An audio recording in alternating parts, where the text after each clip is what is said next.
2 years after an alleged rape at a fraternity house on the University of Virginia campus, the school is now suspending all fraternity activities. The university made the announcement Saturday, days after this Rolling Stone article debuted, detailing an alleged rape of a female student by 7 men at UVA's Phi Kappa Psi house.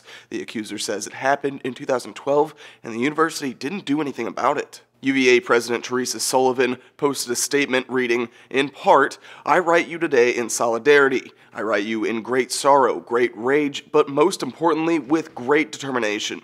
Meaningful change is necessary. This will require institutional change, cultural change, and legislative change, and it will not be easy. We are making those changes." The woman in the Rolling Stone article says she did not report the alleged incident to police, but did tell at least one university official. Sullivan says many of the details in that Rolling Stone article were not previously disclosed to the university, and is now asking Charlottesville police to investigate. UVA faculty led a Take Back the Party protest over the weekend where they called for change. Hundreds joined professors in their protest, painting the Beta Bridge along Rugby Road, where most fraternity houses are located. Protesters say that it's not just that one fraternity that's an issue, but the culture throughout the campus that's at fault. While many have applauded the university's action to suspend all fraternities, some say it's unfair. CBS 6 spoke with a man off camera who says he's in Greek life.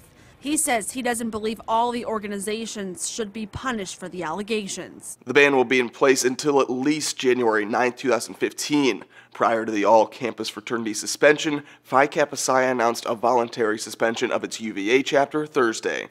For Newsy, I'm Matt Morano.